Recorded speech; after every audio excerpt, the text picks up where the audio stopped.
What if I told you that the biggest reason your life feels out of control is you? Not your parents, not the economy, not your boss, not even your trauma. The truth is harsh. Most men secretly enjoy being powerless because it gives them an excuse. It feels easier to say, "Life screwed me over," than to face the uncomfortable fact that you've been screwing yourself over for years. Everywhere you look, people are telling you that you're a victim of society, of circumstance, of history. And while that story feels comforting, it's also the very reason you wake up every day frustrated, anxious, and directionless. The real prison isn't your situation. The real prison is your mind.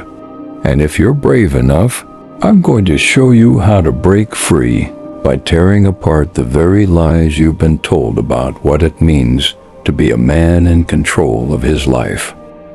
1. Stop blaming trauma. Pain explains you but doesn't excuse you. Every man has a story, a childhood wound, a betrayal, a moment where life ripped something away from him and left a scar. Some of us grew up with absent fathers, others with constant criticism, neglect, or even abuse. And let's be honest, these things matter. They shape your psychology, your habits, your fears. They explain why you hesitate, why you distrust, why you're addicted to certain patterns. But here's the uncomfortable truth. Trauma may explain you, but it does not excuse you. That's the line men need to hear. You don't get to hide behind your pain forever. At some point, the responsibility to grow out of it belongs to you, not to the people who hurt you. Blaming your trauma for your present failures is like blaming the rain for the fact that your roof still leaks 10 years later. Yes, the rain started the problem, but it's your responsibility to fix the roof. The problem with constantly identifying with trauma is that it freezes you in place. It turns pain into identity. Instead of being a man who went through something hard, you become a broken man. You start introducing yourself to life as damaged goods. And the world will gladly treat you that way, because when you act powerless, people believe you. Men have to understand this. Society will not rescue you. Therapists, books, motivational speeches, these are tools, not saviors. Healing doesn't happen when someone validates your story. Healing happens when you decide, yes, this pain shaped me, but I will not allow it to own me anymore. That decision is brutal because it means losing your favorite excuse. It means you no longer get to say, I drink because of my childhood, or I sabotage relationships because of my ex, or I can't focus because of my depression. Once you accept responsibility, all those doors close. You're left staring at yourself in the mirror, knowing the next move is yours and only yours. The most dangerous part of trauma is that it whispers, you are justified in staying weak. That voice feels compassionate, but it's poison. Because once you let trauma justify weakness, you guarantee you'll never climb out of it. Let me make this clear. Your pain is real. What happened to you was unfair. Maybe it even broke you at the time. But the hard reality is this life doesn't care. The world doesn't pause for your healing. Bills keep coming. Responsibilities keep stacking. Time keeps ticking. And if you spend your life stuck in explaining mode instead of rebuilding mode, you'll die with the same excuses on your lips. Men who truly reclaim control of their lives don't deny their pain, they use it. They take the bitterness, the abandonment, the humiliation, and they forge it into discipline, wisdom, and resilience. Think about it. Some of history's strongest men came from the most broken conditions. They didn't rise in spite of their pain. They rose because of it. Pain became the fuel. So ask yourself, what if the very thing you think disqualified you is actually the reason you were chosen to fight harder? What if the father who wasn't there forced you to become the kind of man who shows up? What if the rejection that crushed you was the training ground for developing unshakable confidence? What if your trauma wasn't a curse, but an initiation into a higher version of yourself? When you stop blaming trauma, you begin to rewrite the meaning of it. You're no longer just a victim of what happened. You become the man who alchemized it into strength. That's control. That's ownership. That's power. But make no mistake, this is not a one-time mindset switch. It's daily work. Every time you feel the pull of old wounds, you have to remind yourself, this pain explains me, but it doesn't excuse me. You build habits that contradict your trauma. You discipline yourself to prove to your own mind that you are not chained to the past. And slowly, day by day, the chains rust, weaken, and eventually fall away. In the end, the difference between men who stay broken and men who heal is simple. One group waits for someone else to make it right, while the other group accepts the burden of making it right themselves. If you want to gain back control of your life, you must stop blaming trauma. Acknowledge it, respect it, but never worship it. Because the moment you stop excusing yourself with pain, you finally become free enough to build the man you were meant to be. 2. Discipline over motivation. Your feelings don't matter as much as you think. One of the greatest lies modern culture feeds men is this: wait until you feel like it. Wait until you're motivated. Wait until you're inspired. Wait until it feels right. And because of this poison, a generation of men are stuck waiting, scrolling, procrastinating, making excuses while their lives rot away in wasted potential. The brutal truth is this: your feelings don't matter as much as you think they do. Motivation is unreliable. It's like a spark. You can't build a life on sparks. You need a fire. And that fire is discipline. Discipline is the ability to do what must be done, especially when you don't feel like it. Discipline is waking up early, going to the gym, studying, working, building, pushing forward, not because you're motivated, but because you said you would. Think about it. If you only act when you're motivated, you're a slave to your mood. Your entire destiny is chained to something that shifts: sleep, weather, hormones, or the latest notification on your phone. That's not control, that's chaos. This is why so many men can't sustain progress. They start strong, they post about grind season, they chase that surge of inspiration. But when motivation dies, as it always does, they collapse. They confuse a feeling with a system. Motivation is a rush. Discipline is a structure. Here's a fact no one likes to hear. The strongest men you admire aren't motivated every day. They don't jump out of bed smiling, excited to conquer. They're tired. They're bored. They feel doubt like everyone else, but they move anyway. They've trained themselves to override their emotions. That's why they win. Ask yourself, when has waiting for the perfect feeling ever worked out for you? Did waiting for motivation ever build your body? Did it ever make you wealthy? Did it ever fix your relationships? No.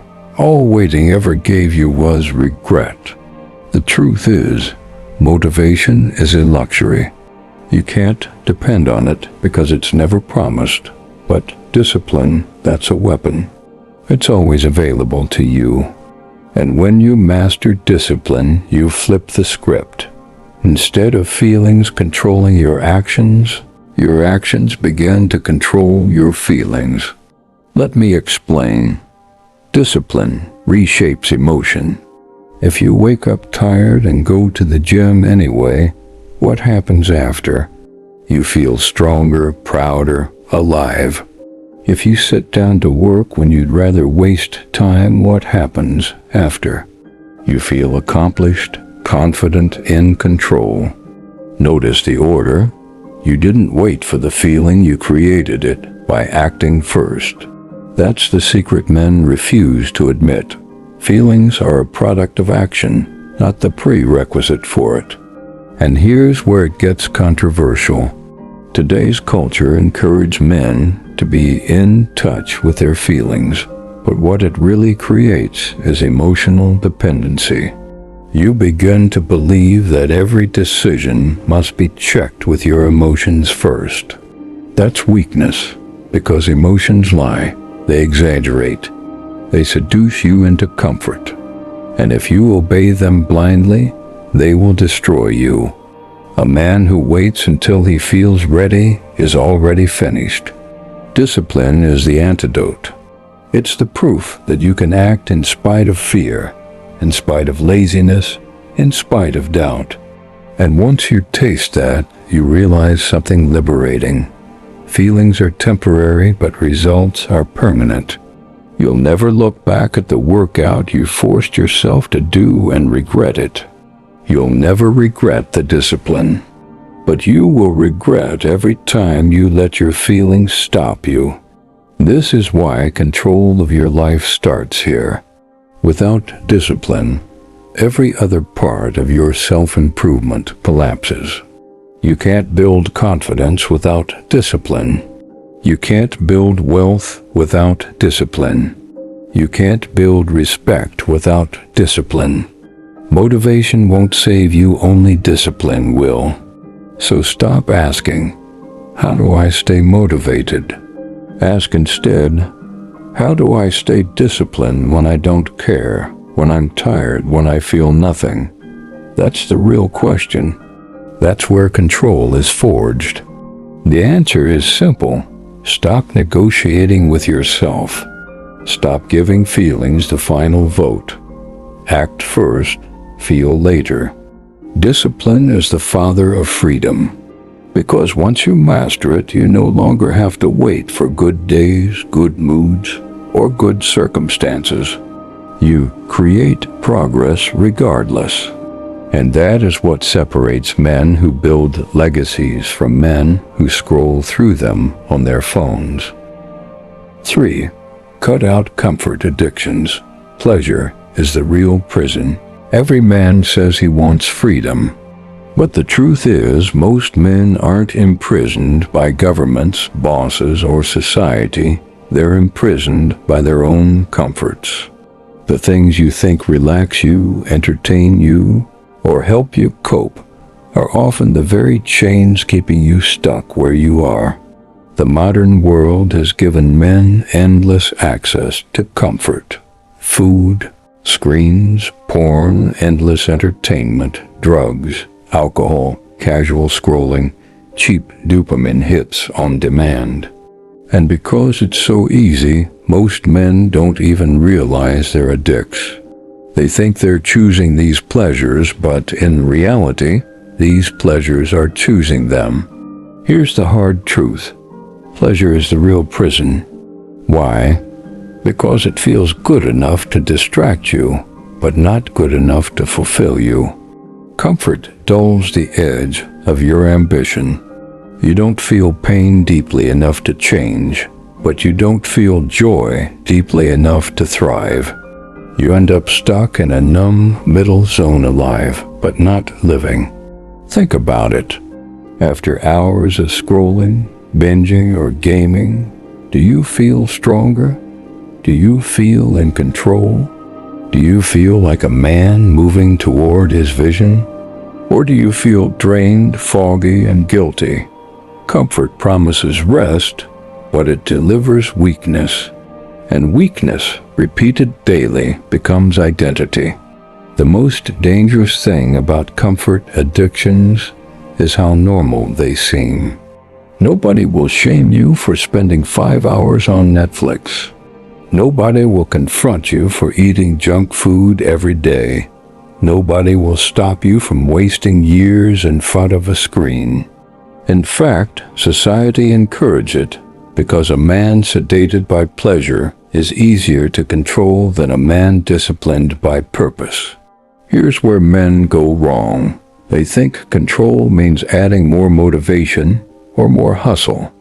But in reality, control often begins with subtraction, cutting out the cheap comforts that drain your energy and replacing them with discomforts that build it. Ask yourself, when was the last time you truly sat in boredom without reaching for your phone? When was the last time you felt hunger without instantly feeding it? When was the last time you endured loneliness without numbing it with distraction? That silence, that hunger, that discomfort, that's where growth lives.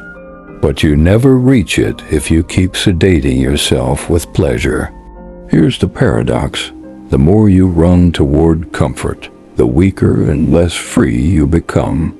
The more you run toward discomfort, the stronger and freer you become. A cold shower, an intense workout, hours of focused work, deep reading, fasting, discipline and habits. These things feel difficult in the moment, but they give you a reward no cheap pleasure ever will: self-respect. And that's the currency men are really starving for. Respect for themselves. When you cut out comfort addictions, something powerful happens. You begin to face your life raw. No filters. No numbing agents. At first, it feels unbearable. You realize how much you've been hiding from yourself. But slowly, you discover a truth that most men will never taste. Pain faced directly is lighter than pain avoided endlessly. Control of your life comes down to this choice. Do you want the short-term pleasure of escape or the long-term power of mastery? Every cigarette, every wasted hour on social media, every night of numbing yourself with food or drinks, that's you choosing chains over freedom. It doesn't feel dramatic in the moment, but years later you wake up and realize the prison walls have been built around you. The good news? The key has been in your pocket the whole time. The key is subtraction. Removing the things that make you weak, even if the world says they're harmless. Every time you deny yourself an addiction, you gain proof that you're stronger than your urges. And with every proof, your self-control grows. Freedom isn't found in adding more pleasure.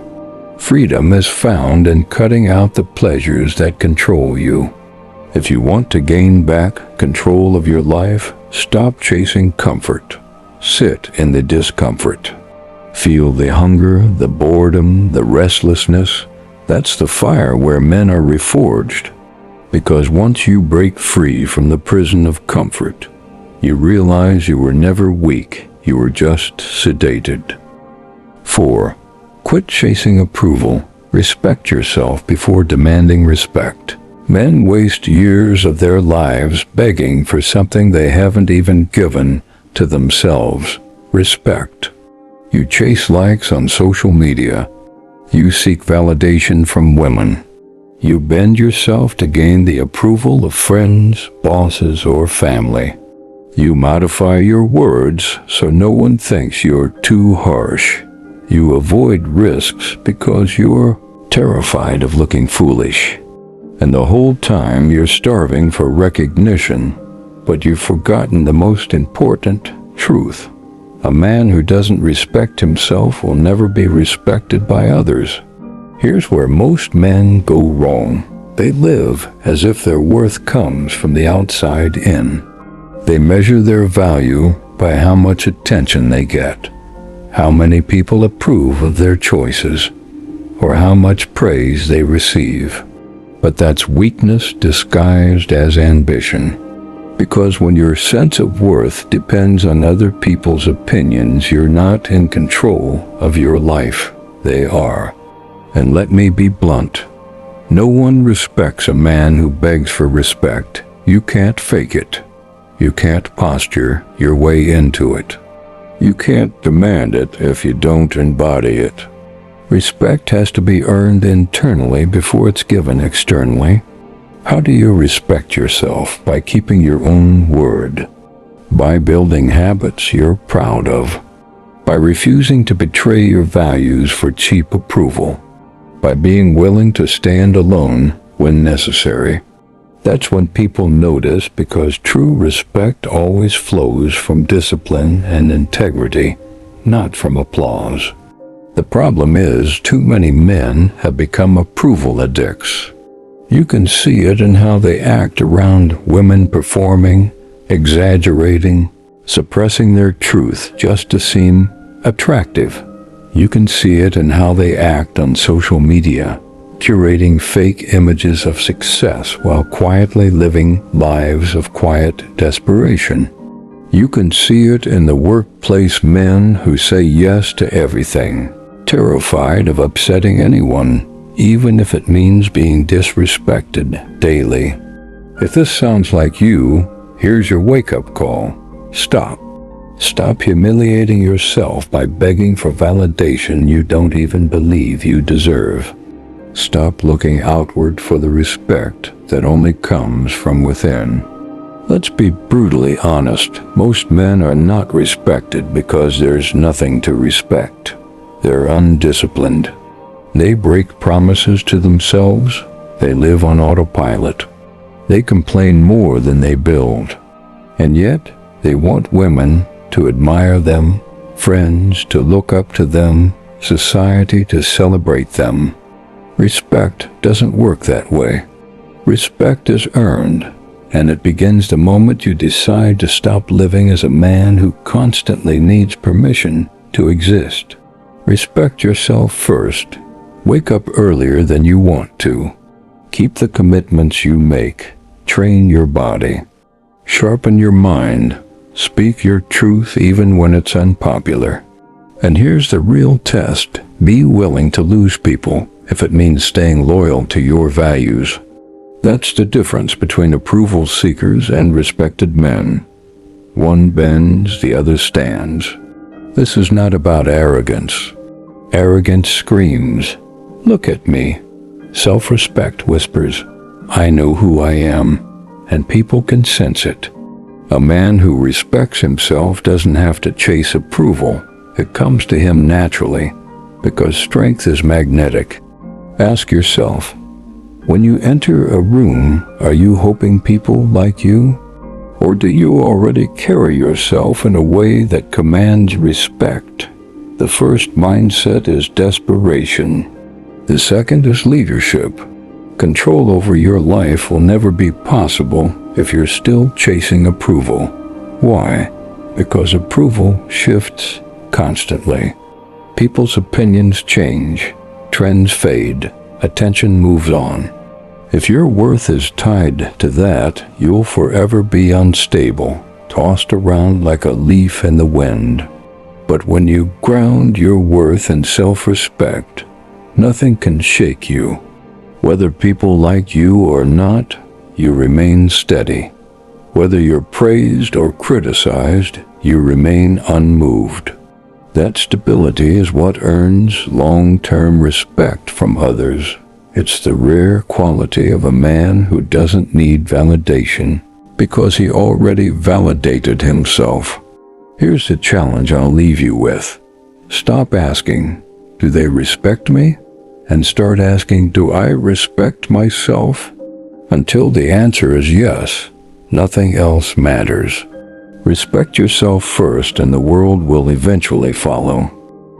5. Reject the victim identity. Life owes you nothing. There's a dangerous lie poisoning men today. It's whispered in schools, in politics, on social media, and even in relationships. You are a victim and the world owes you something. It sounds comforting. It feels empowering in the moment. But in reality, it's one of the fastest ways to destroy your potential. Because once you accept the role of the victim, you surrender the role of the man in control. Here's the hard truth. Life owes you nothing. Not success, not happiness, not money, not love, not even fairness. The moment you believe otherwise, you hand over your power to circumstance. You start waiting for someone else to fix your problems. You start demanding that society, women, bosses, or politicians carry your burden. And the more you wait, the weaker you become. Men today are drowning in the victim identity. They complain about how unfair dating is. They rage at how the system is rigged. They sulk about not having the right opportunities. But whining is not power. Pointing fingers is not progress. A man who constantly blames the world will never control his own. Look, there are absolutely injustices. Life is often brutal. Some men are born into harder conditions than others. Some face setbacks that aren't their fault. But here's the line that separates the strong from the weak. The weak say, "It's not fair, so I give up." The strong say, "It's not fair, so I'll find another way." The victim identity feels attractive because it gives you excuses. It makes failure comfortable. You don't have to change because you can point at something external and say, "That's why I'm stuck." But excuses may soothe your ego. They will never build your life. Think of it this way. Life is a battlefield. If you walk onto that battlefield with the mindset of a victim, you've already lost. You're waiting for mercy instead of fighting for victory. But life has no mercy. It has only cause and effect. Effort produces results. Laziness produces regret. Courage produces opportunity. Fear produces stagnation. That's reality. Rejecting the victim identity doesn't mean denying your pain. It means refusing to let your pain define you. It means saying, "Yes, this is hard. Yes, I've been wronged. Yes, life is unfair, but I refuse to bow to it." That's the birth of self-respect. That's where control begins. Here's a bitter pill. The world doesn't care about your excuses. If you're broke, nobody's coming to save you. If you're out of shape, nobody's going to train for you. If you're lonely, nobody's going to hand you a meaningful relationship. These things belong to men who fight for them, not men who wait for them. The more you cling to the victim identity, the more powerless you become. The more powerless you feel, the more you complain. And the cycle continues until your life is nothing but wasted potential and resentment. That's the end game of victimhood. But when you drop the victim mindset, something shifts. You stop waiting for fairness, and you start creating opportunity. You stop blaming others, and you start building yourself. You stop demanding that the world pay a debt it never owed you, and you begin paying the price for your own growth. That's the real difference between men who rise and men who stay stuck. The men who rise don't waste time asking if life is fair. They spend time mastering themselves so they can survive regardless. So here's your wake-up call. Stop identifying as a victim. Stop demanding that life hand you what you haven't earned. Stop waiting for someone to feel sorry for you. Because pity is poison. It weakens you. It keeps you small. And it gives you just enough comfort to die unfulfilled. Rejecting victimhood is not cruelty. It's liberation. It means you finally recognize that while life owes you nothing, you owe yourself everything. You owe yourself the discipline, the effort, the courage, and the relentless commitment to building the man you were meant to be. Life doesn't care about excuses, but it always rewards ownership. And once you embrace that truth, you realize something powerful. You don't need life to owe you anything, because you have the power to create everything. 6. Ruthless boundaries. Most people around you are holding you back. One of the most overlooked reasons men lose control of their lives is the company they keep. Not enemies, not strangers, but the very people closest to them, friends, co-workers, even family. The truth is, most people around you are not helping you rise. They're keeping you comfortable in your weakness. That's why boundaries aren't optional. They're essential. And not soft, polite, maybe later boundaries, ruthless boundaries. Let's be clear. If you allow everyone access to your time, your energy, and your focus, don't be surprised when you have none left for yourself. Control requires conservation. It requires guarding your mind like a fortress. Because every minute you give away to someone who drains you is a minute stolen from your purpose. Here's the harsh reality. Most people don't want you to change. They want you to stay exactly as you are, comfortable, predictable, and safe. Why? Because your growth exposes their stagnation. When you start setting goals, working on discipline, and building a new version of yourself, it makes them uncomfortable. It reminds them of the work they're avoiding. So instead of supporting you, they'll subtly sabotage you. It's not always malicious, it's often unconscious. The friend who says, "Come on, just skip the gym tonight." The family member who tells you, "Don't take risks, just play it safe." The coworker who mocks you for being too serious. These aren't harmless comments, they're traps. And if you don't set boundaries, you'll keep falling into them. This is why men must learn the art of saying no. Not a soft no, not an apologetic no. A clear, unapologetic, non-negotiable no. Because every yes to someone else is a no to yourself. And if you're always saying yes, you'll eventually realize you've built your entire life around the expectations of others, not your own vision. Ask yourself, how many of your current habits exist because of your environment, not your choice? How many wasted nights, wasted conversations, wasted opportunities happened because you didn't want to offend someone? How much of your life is actually yours, and how much belongs to the people who influence you? Here's the bitter truth. If you don't set boundaries, people will use you. Not always intentionally, but inevitably. Human beings are naturally selfish. They will take as much as you allow. And if you're spineless, if you're desperate for approval, you'll keep giving until nothing remains. Boundaries are not about cruelty. They're about clarity. They draw the line between your path and everyone else's distractions. And here's the paradox. When you finally start enforcing boundaries, you'll notice people react in two ways. The weak will complain, guilt trip, and resist. The strong will respect you more. Because deep down, even the people who test your boundaries admire the man who enforces them.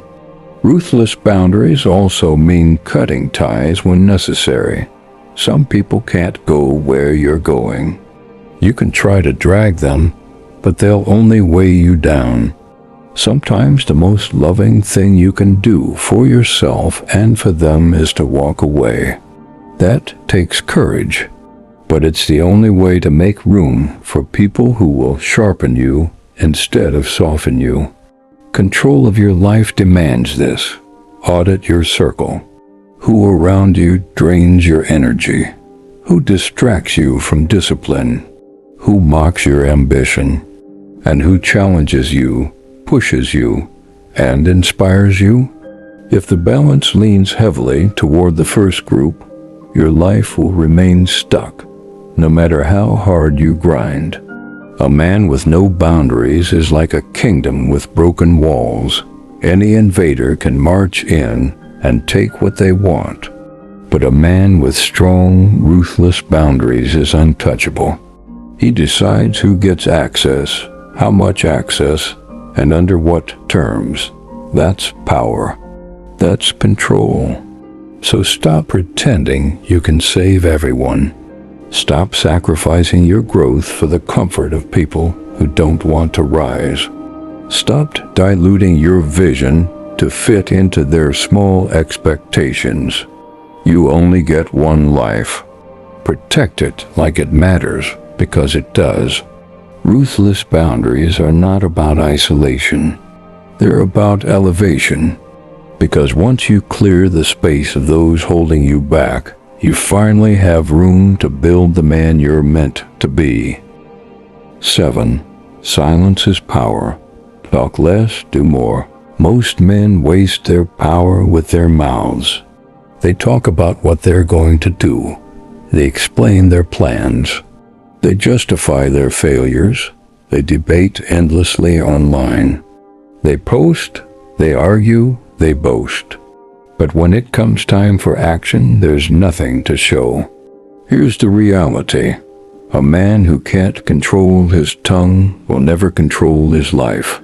Silence is underrated because we live in a world that worships noise. Everyone wants to broadcast their every thought, every feeling, every goal. But in truth, the men who actually rise are usually the quiet ones, the ones too busy building to be bragging. Why is silence power? Because it forces you to conserve energy. Words are easy.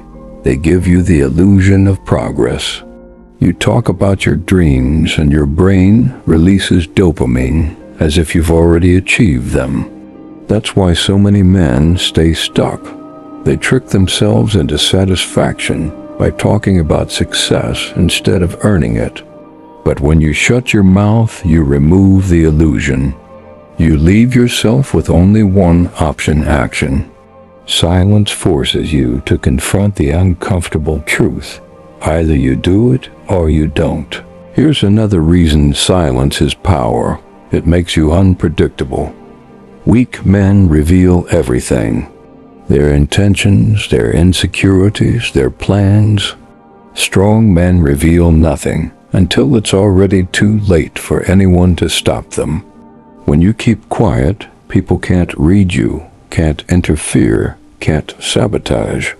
They're left guessing, and in that uncertainty, you hold the advantage. Think about it. Have you ever noticed how the loudest men in the room are usually the weakest? They compensate with words because they lack substance.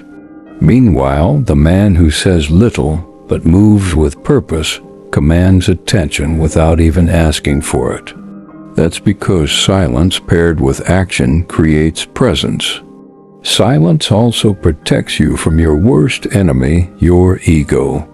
When you talk too much, you inflate yourself. You create expectations you can't live up to.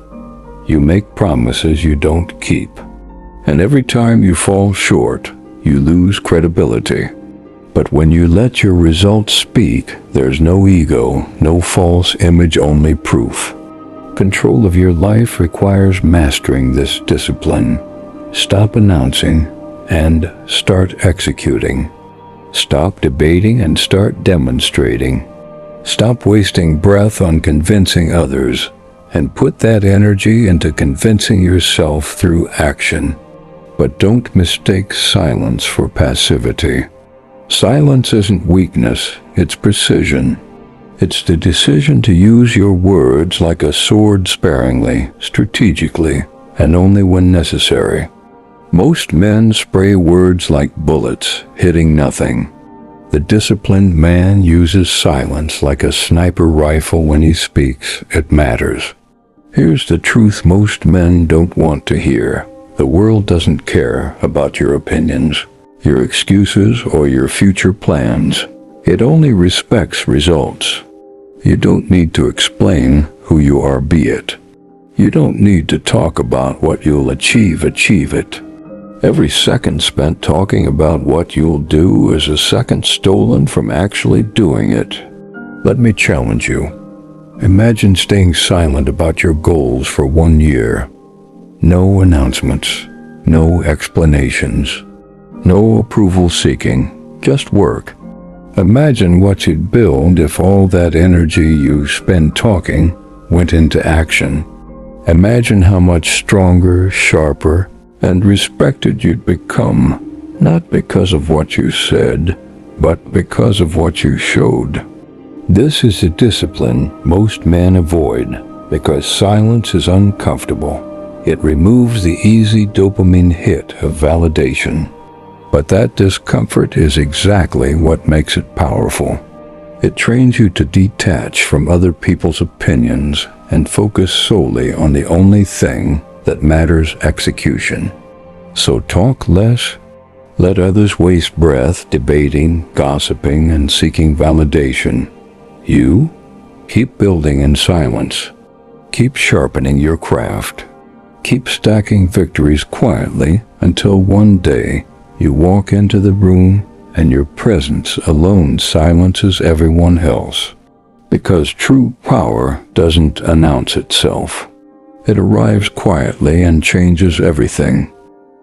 8. Control your body. Control your mind. Weak health creates a weak will. A man who cannot control his body will never control his mind. That's a statement many men don't want to hear, but it's the truth. Your physical state is not separate from your mental state. It's the foundation of it. Weak health creates a weak will, and no amount of philosophy, motivation, or ambition can save a man who treats his body like a trash can. Look around. How many men claim they want discipline, strength, or success, yet can't even master the basics: what they eat, how much they move, how they sleep? They binge on junk food, drown themselves in alcohol, live on caffeine, scroll until 3 a.m., and then wonder why they feel anxious, depressed, and unmotivated. They think their problem is psychological. Often it's biological. Your body is the hardware. Your mind is the software. If the hardware is broken, the software can't run properly. A weak body makes it nearly impossible to sustain mental strength. You can read all the self-help books in the world, but if your blood sugar is spiking and crashing, if your testosterone is low from neglect, if your body is sluggish and inflamed, your willpower will always be fragile. This is why control must begin in the body. Because when you train the body, you're not just sculpting muscles, you're conditioning the mind. Every workout teaches you to push past resistance. Every healthy meal teaches you to choose long-term gain over short-term pleasure. Every night of proper rest teaches you discipline over indulgence. Physical mastery rewires your psychology. Here's the brutal truth. Weakness of the body bleeds into weakness of character. If you constantly surrender to cravings, what makes you think you won't surrender when life tests you? If you can't win against a donut, how will you win against adversity? Strong men aren't strong just because of their muscles. They're strong because their body reflects a lifestyle of control, and control builds confidence. When you know you can push through pain in the gym, you trust yourself to push through pain in life. When you know you can say no to unhealthy food, you trust yourself to say no to toxic relationships or destructive habits. There's a reason ancient philosophers, warriors, and leaders trained their bodies alongside their minds. The Stoics practiced self-denial not only in thought, but also in physical endurance. Soldiers and athletes throughout history understood that strength of will is forged through strength of body. Modern men have forgotten this truth. They want the wisdom of Marcus Aurelius, but the habits of a couch potato. It doesn't work that way. Ask yourself, how much of your mental struggle is simply the byproduct of neglecting your body? How many of your anxious thoughts disappear when you start moving consistently? How much sharper is your focus when you eat clean and sleep well? How much more confident are you when your body feels strong and capable? You don't need to guess test it, and you'll see. And here's the controversial part. Most men aren't actually depressed or unmotivated. They're just unhealthy. Their body is in such poor condition that their brain is constantly fighting uphill. They don't need more therapy sessions. They don't need another motivational speech. They need to sweat, to move, to eat like a man who respects himself. Control your body, and you'll notice something profound. Your mind follows. Your willpower grows. Your focus sharpens. Your emotions stabilize, because discipline in the body translates into discipline in thought. But this requires honesty. If you're overweight, weak, constantly tired, addicted to stimulants, you cannot say you're in control of your life. You've surrendered to the easiest battlefield, the physical one. And if you lose that, you'll lose every harder battle that comes next. Control is not about perfection. It's about mastery through consistency. Start small if you must. Lift weights, run, walk, sleep on time. Cut out the garbage food. Respect your body as if it were the machine carrying your mission, because it is. A weak body creates a weak will, but a disciplined body breeds an unbreakable mind. And when you fuse the two, you become the kind of man who can face anything life throws at him, not with excuses, not with self-pity, but with power. Control your body, control your mind, control your life. If you've listened closely, you'll notice something uncomfortable running through every point I've made. The loss of control in your life isn't because of the world. It's because of you. Every excuse, every distraction, every addiction, every approval you've been chasing at all points to one brutal truth. You've been giving away your power, piece by piece. And here's the most controversial truth of all. Most men don't actually want control. They want comfort. They want someone else to blame. They want the illusion of being a victim, because it saves them from the responsibility of being a man who acts. But you can't have both. You can't be in control and be comfortable. You can't be powerful and be passive. You have to choose. Remain a slave to your excuses or step into the brutal, liberating reality that your life is entirely your responsibility. Regaining control doesn't come from waiting for the right opportunity or hoping society will hand you a break. It comes from disciplining your body, silencing your mouth, setting ruthless boundaries, and rejecting every soft, easy, victim-centered lie you've been fed. The truth is simple. Life owes you nothing, but it will reward the man who owes everything to himself. So here's my challenge to you. Stop consuming this type of content like it's entertainment. Take one idea from this video and apply it today. Whether it's shutting your mouth and getting to work, setting a boundary with someone who drains you, or finally getting serious about your health, pick one and act. Control isn't found in listening. It's found in doing. Now I want to hear from you. Drop a comment below and tell me, What part of your life feels most out of control right now? And what are you going to do about it? Share your experience, and let's build a community of men who refuse to stay powerless. And if this video hit you hard, if it made you uncomfortable in the right way, make sure you subscribe. Because here, I won't give you comforting lies. I'll only give you the sharp truth you need to wake up, take ownership, and rebuild yourself into the man you were meant to be. Take control or lose it forever. The choice is yours.